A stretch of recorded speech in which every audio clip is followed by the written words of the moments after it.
Most people have heard about sexual harassment in the workplace. We would all like to believe it never happens in schools, but that is simply not true. As in any workplace, school staff members can and do sexually harass others. Sexual harassment has been recognized in legislation and court rulings as a form of discrimination and is, therefore, illegal. The United States Supreme Court and lower court rulings require institutions, including schools and school districts, to prohibit sexual harassment and take aggressive measures to investigate, document, and correct it when it occurs. Why is it important to treat sexual harassment allegations and incidents seriously? Sexual harassment can have lasting effects for individuals, the school, and the community, including psychological trauma and stress-induced symptoms for the victim, a hostile work environment for employees, damaged reputations, negative publicity, civil liability, and even criminal charges. This refresher course provides school staff members with a basic understanding of sexual harassment as well as what to do when sexual harassment occurs. In this course, we will discuss defining sexual harassment and sexual harassment in schools. Unwanted or unwelcome behavior that is sexual in nature or related to gender. The courts have identified two types of measurable behavior in workplace settings, including schools: quid pro quo and hostile environment. Let's take a look at how each of these types of sexual harassment can affect school and district personnel. My supervisor just told me that he would schedule me for more hours if I would be nice to him. I sure could use the money, but there's no way I would ever date him. Do I tell him no thank you? Drop dead? Report him to his boss? No matter what I do, he could really make life miserable for me. Maybe I should look for a new job. Quid pro quo means this for that. Something is given or withheld in exchange for something else. Although it is less common than hostile environment harassment, quid pro quo is what most people think of when they hear sexual harassment. In quid pro quo harassment, a power imbalance exists between the two parties. One person has the power to grant or deny benefits to the other based on sexual behavior. Incidents of quid pro quo harassment are not limited to teachers and administrators. Reported cases have involved custodians, maintenance staff, bus drivers, media specialists, guidance counselors, administrative support staff, food service staff, and others. Victims may be either other staff members or students.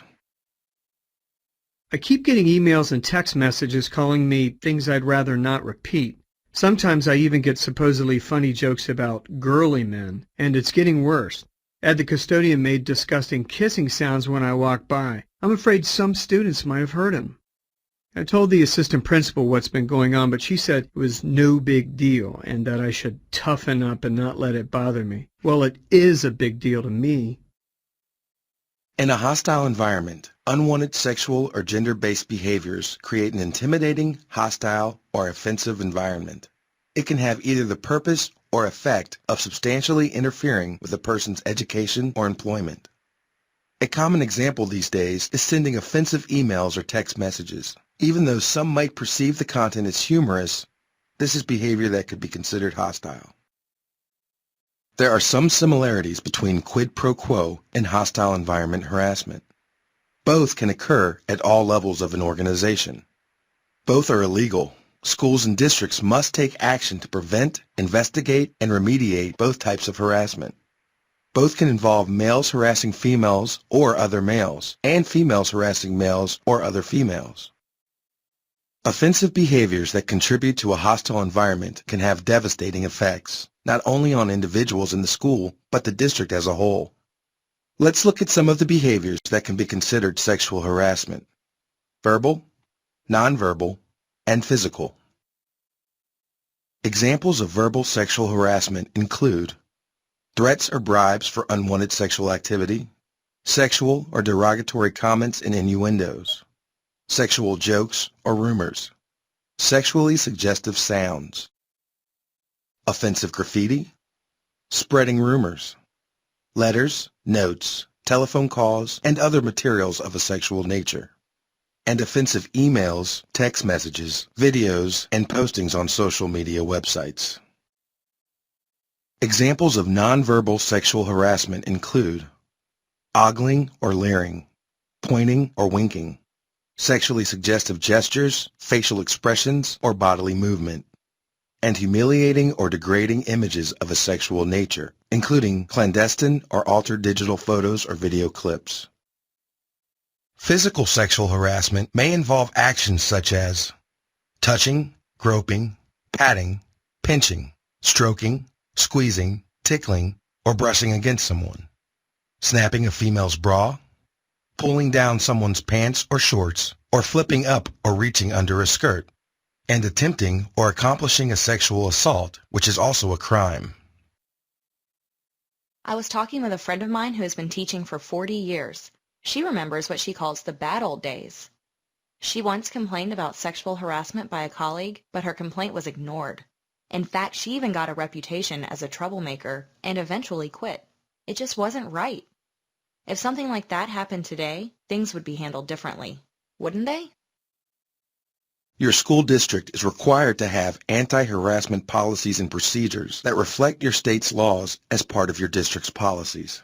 If you have questions about your district's policies, ask your supervisor or the designated manager in your district's Human Resources Department.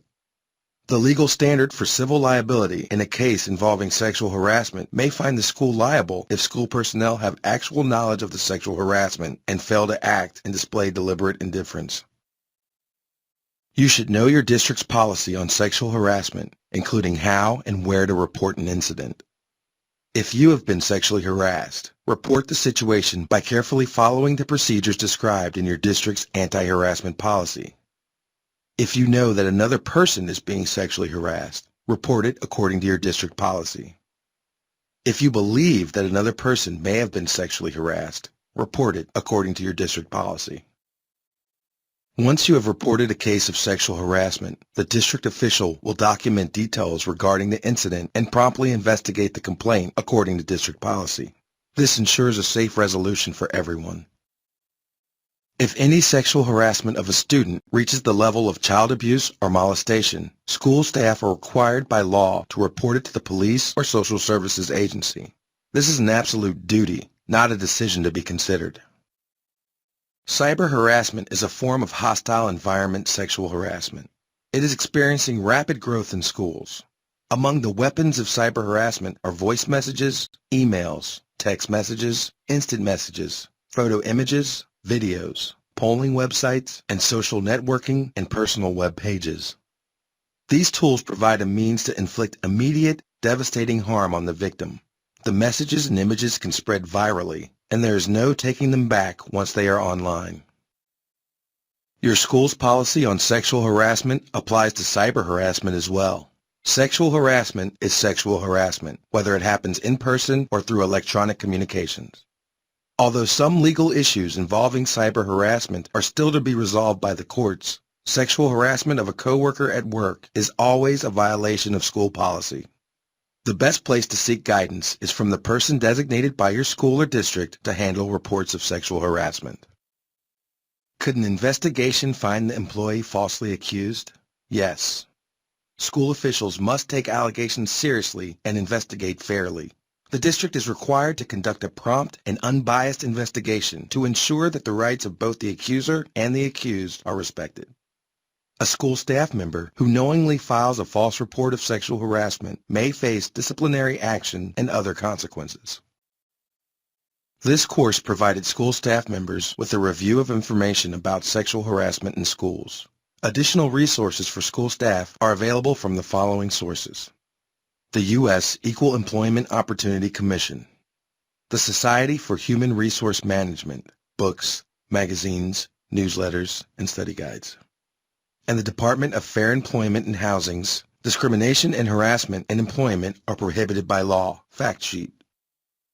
After completing this course, you should be able to define and explain quid pro quo and hostile environment forms of sexual harassment, describe behaviors that constitute sexual harassment, and tell how to handle incidents of sexual harassment or reports of sexual harassment from others. Review these points and repeat this course if needed.